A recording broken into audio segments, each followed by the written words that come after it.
안녕하세요 여러분, Margot입니다. Hi everyone, it's Margot. Bonjour à tous, c'est Margot. J'espère que vous allez bien, perso moi ça va. Du coup, aujourd'hui je vais vous parler du drama thaïlandais Girl from Nowhere, saison 1.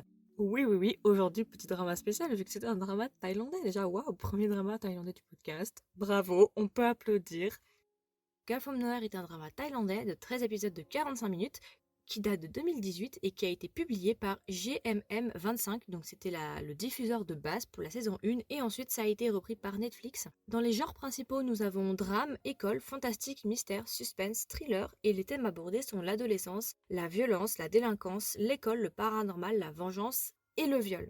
Donc voilà, ça résume plutôt bien et on l'oublie pas généralement parce qu'il y a beaucoup de thèmes abordés et c'est vraiment très intéressant. Donc, comment je l'ai découvert, tiens. Oui, parce que c'est quand même assez drôle comment je l'ai découvert, parce que j'étais pas partie pour le découvrir en fait. Je l'ai pas trouvé facilement. Ça fait un moment que je regarde des dramas thaïlandais, mais c'est vrai que c'est souvent les mêmes genres. J'avais jamais trouvé un drama qui ressemblait justement à Girl from Nowhere. Et ce qui s'est passé, c'est qu'un jour, il y a pas longtemps, il y a une semaine, j'étais sur YouTube et d'un coup, je vois une vidéo YouTube spéciale Netflix, mais tout écrit en thaï. Il y avait rien, zéro anglais, zéro français, il y avait rien du tout. Et puis j'ai vu que c'était Netflix, donc j'étais curieuse, j'ai cliqué dessus. Et je suis tombée sur un des épisodes justement de Girl from Nowhere, c'était tout en thaï, il n'y avait rien de sous-titré, mais heureusement, merci Netflix, je vous aime. Il y avait le nom en anglais qui était Girl from Nowhere, et en fait j'ai découvert aussi que c'était un drama extrêmement populaire, surtout en Asie, il a été très populaire en Asie, et je pense que je l'aurais jamais découvert si j'étais pas tombée sur cette vidéo YouTube, donc je suis très contente parce que c'est vraiment une pépite, vraiment c'est une pépite. Je n'ai jamais vu de drama thaïlandais comme ça. Pour moi c'est mon drama thaïlandais favori, il n'y en a pas d'autre en fait. Comparé justement aux autres dramas thaïlandais, ça n'a rien à voir. Vraiment, ça fait très américain ou ça fait aussi coréen un petit peu. On va dire ça fait plus sérieux et ça fait plus américain un petit peu sur les bords et c'est ça que j'ai beaucoup aimé aussi. C'est différent des autres dramas thaï qu'on peut voir. J'ai déjà regardé des dramas thaïlandais mais c'est vrai que j'ai jamais autant accroché qu'avec Girl from Nowhere parce que c'est un ovni dans le milieu des dramas thaï. Il est très différent et je l'adore, vraiment, je le kiffe. Alors, c'est le moment de vous donner des emojis. Alors, vraiment, j'ai galéré parce que c'est vraiment pas simple de donner des emojis à ce drama. Tout simplement parce que c'est un drama qui ne fonctionne pas comme les autres. C'est pas une histoire linéaire avec, voilà, vous avez tant de personnages principaux, tant de personnages secondaires et ça ne bouge pas et c'est une histoire. C'est un peu différent du fonctionnement qu'on peut avoir d'habitude.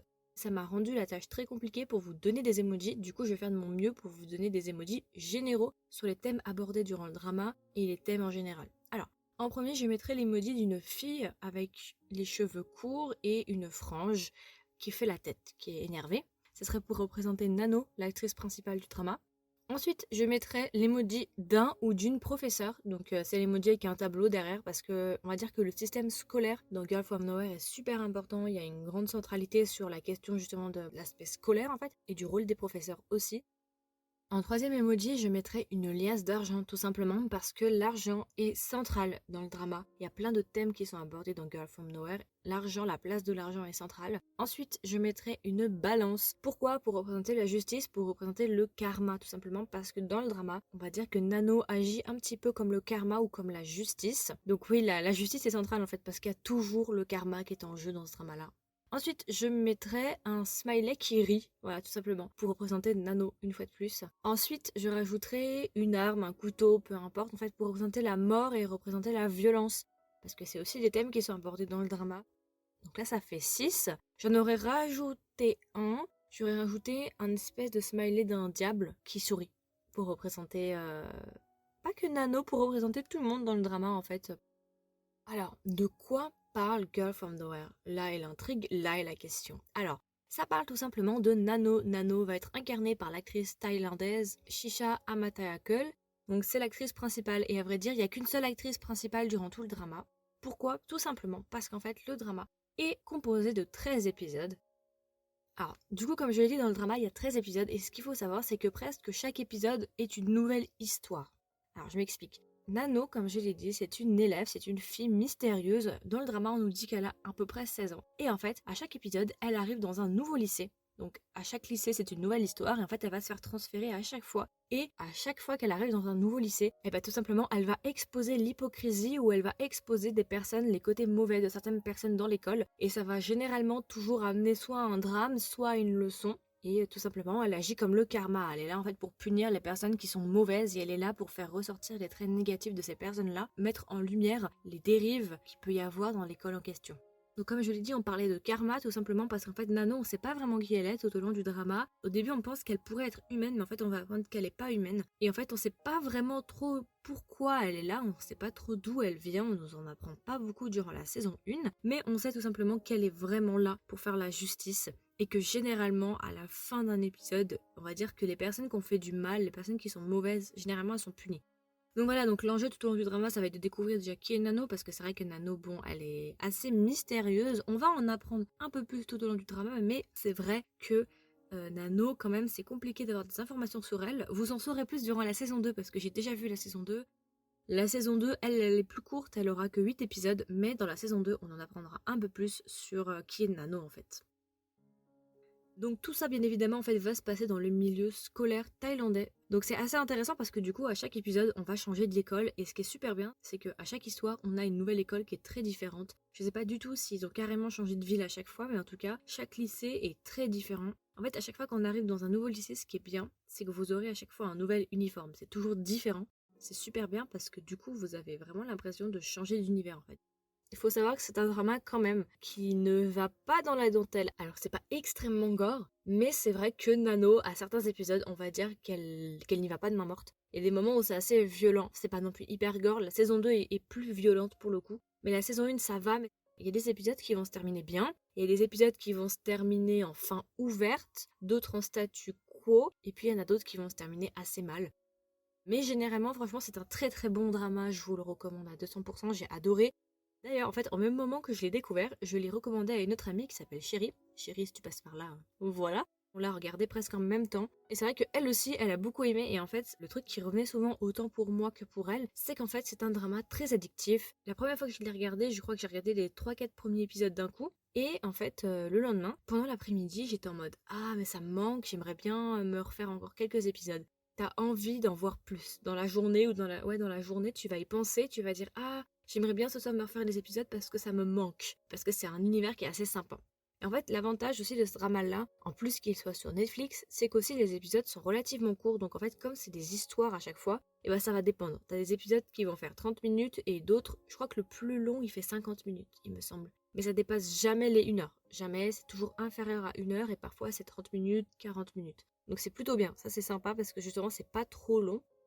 En fait, ce qui est bien dans ce drama-là, c'est qu'on va traiter de beaucoup de thèmes différents sociétaux, en fait. Là, du coup, c'est sur la société thaïlandaise, mais ce sont des thèmes sociétaux qu'on peut aussi attribuer à chacun de nos pays respectifs, en fait. Ce sont des thèmes vraiment qui sont présents dans tous les pays, et c'est ça qui est assez intéressant, du coup, parce qu'on va le découvrir de l'œil, justement, de la Thaïlande, mais nous aussi, on peut le transposer, en fait, à notre propre pays, et on se rend compte qu'en fait, le fonctionnement est relativement similaire dans tous les pays. Il y a plusieurs thèmes qui vont être traités, comme la violence scolaire, le harcèlement, le viol, la pédophilie, l'argent, la place de l'argent, ce que les gens sont prêts à faire pour l'argent, la pression auquel les élèves font face durant leur scolarité, la pression de la société en général, les effets de groupe, les effets de troupeau.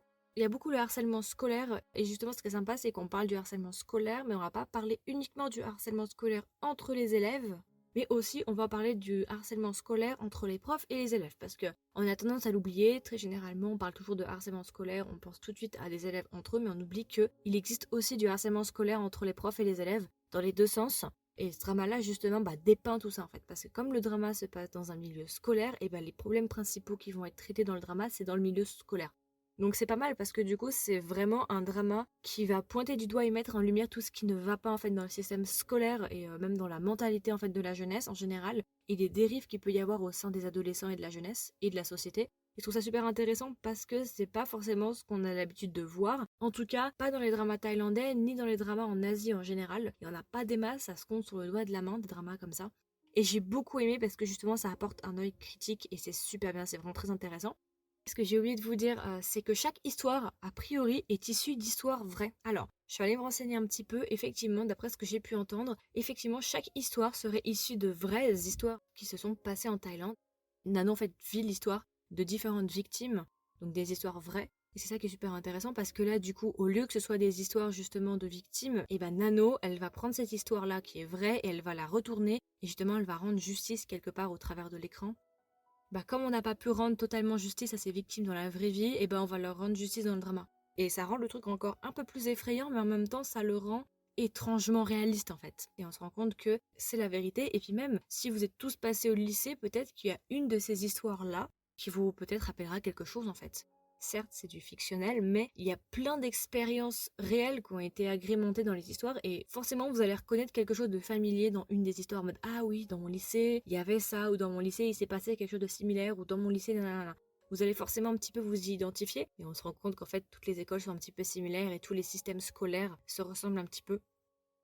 Donc voilà, franchement c'est un gros oui, donc c'est assez sombre quand même, c'est un drama qui est assez obscur, mais c'est un drama qui est vraiment génial, vraiment je vous le recommande à 200%, donc si je devais le recommander, pourquoi je le recommanderais? Parce que c'est un drama qui est très différent de ce qu'on peut voir d'habitude, parce que c'est un drama de Netflix, donc ça veut dire déjà quand même que c'est garant de qualité généralement, parce que c'est un drama thaï, et un drama thaï c'est pas forcément ce que vous avez l'habitude de voir, parce que c'est addictif, parce que l'histoire est vraiment différente et très intéressante, parce que ça traite de sujets sociétaux et c'est un drama qui est pas juste là pour vous divertir, mais c'est un drama qui derrière a une réflexion, parce que l'actrice joue extrêmement bien, l'actrice est géniale, franchement très élégante, très jolie, en même temps très effrayante, et puis parce que justement chaque épisode c'est une nouvelle histoire, donc vous allez en apprendre à chaque fois et c'est très dynamique parce que ça change tout le temps en fait. À la limite, si vous n'aimez pas une histoire, vous pouvez la sauter, vous voyez, et ça va pas du tout affecter votre expérience avec le drama. Justement, dans la saison 1, il est possible de regarder les différents épisodes de manière non chronologique. Vous pouvez faire ça parce que ça n'a quasiment aucune incidence vu qu'il n'y a pas vraiment de réelle évolution sur Nano. En revanche, si vous regardez la saison 2, il faut absolument regarder les épisodes de manière chronologique parce que dans la saison 2, il y a une évolution du personnage. Du coup, c'est le moment de donner une note. Combien je donnerais à Girl From Nowhere si je devais lui donner une note? Du coup, j'ai beaucoup hésité entre 16 et 17 sur 20 pour Girl From Nowhere et je pense que je lui mettrais 17 parce que c'est un très très bon drama. Ces temps-ci, j'ai que des bons dramas qui sortent là. Ces temps-ci, ouais, j'ai que des gros coups de cœur. Mais vraiment, Girl From Nowhere, c'est une grosse découverte. J'espère qu'on va avoir plus de dramas thaïlandais de ce style-là, avec des genres un peu plus différents, un peu plus sérieux comme ça a été traité ici. Et vraiment, je valide à 200% ce drama. Si jamais vous l'avez pas vu, vraiment je vous le recommande. Vous pouvez le regarder pour Halloween ou vous pouvez le regarder tout simplement comme ça. Moi je l'ai regardé comme ça durant le mois de mai. Mon ami chéri l'a aussi regardé comme ça durant le mois de mai. Franchement c'est un drama qui se regarde rapidement. Si vous ne le connaissez pas, bah voilà, maintenant vous le connaissez, je vous le recommande vraiment. Il est très différent de ce qu'on peut voir d'habitude. Donc vraiment, rien que pour l'expérience déjà et justement découvrir un nouveau pays, je pense que ça peut vraiment être sympa. Du coup, vous pouvez trouver ce podcast sur Spotify, Google Podcast, Apple Podcast, encore, et d'autres plateformes, mais je les connais un petit peu moins. Si jamais, vous pouvez aussi me trouver sur Instagram pour suivre tout simplement les actualités du podcast ou être au courant en avance des sorties. Donc, vous pouvez me trouver sur Instagram sous le nom de Kedrama, Margot, Margot avec un O, ou bien tout simplement avec le nom du podcast qui est Kedrama avec un S, with W-I-T-H, Margot avec un O. Je suis super contente d'avoir découvert ce drama, franchement. Je me remercie en fait d'avoir cliqué sur cette vidéo-là avec zéro caption en français ni en anglais, juste au pif comme ça par curiosité. Parce que franchement c'est génial. Je ne regrette pas, je suis super contente parce que c'est un univers qui est différent, qui est addictif. Je sais pas comment expliquer, mais t'as pas trop envie de partir de l'univers. J'en parlerai plus dans la version longue parce que effectivement j'ai décidé que j'allais faire une version longue pour Girl From Nowhere parce qu'il y a beaucoup de choses à dire. Donc vraiment si ça vous intéresse d'en apprendre un petit peu plus parce que j'ai fait mes recherches. Oui, j'ai fait mes recherches donc on va en discuter un peu plus dans la version longue. Je vais vous expliquer un petit peu ce que j'ai pu apprendre sur le drama, sur la manière dont ça a été filmé et le drama en général. Je vais aussi vous parler des épisodes un par un, donc je vais faire le débriefing pour chaque épisode, ce que j'ai pensé et ce qui s'est passé. Je vais aussi vous parler un petit peu de mon ressenti sur le drama en général et les thèmes abordés. Et puis voilà, écoutez, je vous souhaite une agréable journée ou une agréable soirée et je vous dis à la prochaine pour un nouveau drama. Bye!